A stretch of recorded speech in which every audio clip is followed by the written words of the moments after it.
नमस्ते यतिराजाय विवेकानंद सूरये सच्चित् सुख स्वरूपाय स्वामिने नामहारिणे। स्वामी नित्यानंद जी, अन्यान्य साधुवृंद, डॉक्टर श्रीमती शशि पंड्या, श्री ज्ञानप्रिया जी एवं भक्तवृंद, ये पर्यন্ত আপনারা কয়েকটা ভাষণ শুনেছেন। যদিও ছোট, অনেক জিনিসটা ওরা বুঝিয়েছে। নিত্যানন্দ জি, সুবিধানন্দ জি আর শশি পাঞ্জা বলতে উনি একটা ইতস্তত করছিলেন, সেরকমই আমরাও অনেক ইতস্তত করেছি। আমাদের সিনিয়র শান্তি একদিন বলেছিলেন, আমি বলতে পারবো না, সেটাই তুমি বলো, বলেছি সেটাই বলে বলতে বলো না, সেটি করে বলবো, আপনি ভালো করেছেন, খুব ভালো হয়েছে। আজকে আমরা মায়ের বাড়ি এক্সটেনশন করা যেতে পারে, যে 6 তলা বাড়ি, 5 তলা বাড়ি, 6 তলা বাড়ি, এত বড় বাড়ি মায়ের নামে এটা উদ্ঘাটিত হয়েছে। এটা মায়ের কৃপা। মা যখন এখানে এলেন তখন তো ভাড়া বাড়িতে থাকতেন, এখন ভাড়া বাড়ি থেকে এ বাড়ি করে হলো।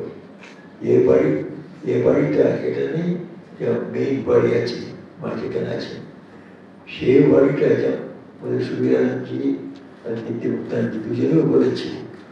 শারদানন্দ স্বামী অনেক কষ্ট করেছিলেন, অনেক কষ্ট করে শেষে ধার করে ওনাকে পড়া শেষ করা হয়েছিল। ওটা ধার যখন করেছেন তখন নিজের নামে পত্র লিখে কেউ ধার নিয়েছেন, তখন অনেকে ওনাকে ধরিয়েছিল, ভয় দেখিয়েছিল, তুমি কোথা থেকে ধারটা শেষ রিটার্ন করবে, তোমাকে জেলে দেবে, তুমি দিতে পারবে না, তোমাকে জেলে দেবে।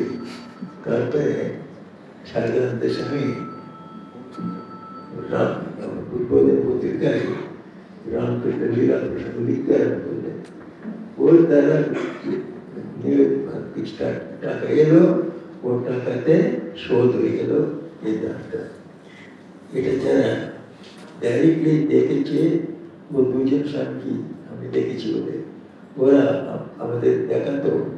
একদিন শারদানন্দ স্বামী নাকি শুয়ে আছেন, আমাদের কাছে শোনাচ্ছেন, উনি বলছেন আমরা ওনার কাছে আছি, তো শারদানন্দ স্বামী পেটে খুব বড় ছিল, এরকম খুব দামি ছিল ওরা, উনি শুয়ে আছেন খাওয়া দাওয়া করে। উনি একটা আনন্দে কি কথা বলছেন, দেখো লোকে আমাকে বেরিয়েছিল আমাকে জেলে নেবে, কিন্তু মায়ের কৃপায় পুরোটা সব শোধ দেখলাম, পেটের উপরে হাত এরকম রাখতে বলেছি। আমরা ব্রহ্মচারীর কথা এটা শুনেছিলাম, কি আশ্চর্য ব্যাপার। শারদানন্দ স্বামী এমন শ্রদ্ধা, ধার করে সাধুর ব্যাপার তো কোথাও সাধুদের ধার করে কোনো সময় কিছু করবে না, কোনো কাজ করলে কোনো কাজে নেই ওটা। আজকে পর্যন্ত আমরা এটা ফলো করে ধার করে করবো না বাবা, তো যা হোক, কিন্তু যা ধার করা নেই। রিসেন্টলি আমরা একটা নতুন সেন্টার করেছি তিরুপতিতে। তিরুপতি বালাজি আপনারা সব জানেন, অত্যন্ত ধনী ভগবান, প্রতিদিনে হয়তো কয়েক কোটি টাকা আমদানি আছে। তো ওখানে আমাদের গিয়ে আশ্রম যখন খোলা হলো, ওর উদ্ঘাটনে আমি গেছিলাম। তখন উদ্ঘাটন ওখানকার স্বামীজিকে একজন বলছে, আপনারা ঠাকুরকে আপনারা আসছেন, ওনার কাছে তো কোনো কিছু নেই, গরিব ভগবান। এই যা তিরুপতিতে বালাজি দেখবেন কোটিপতি কোটিপতি।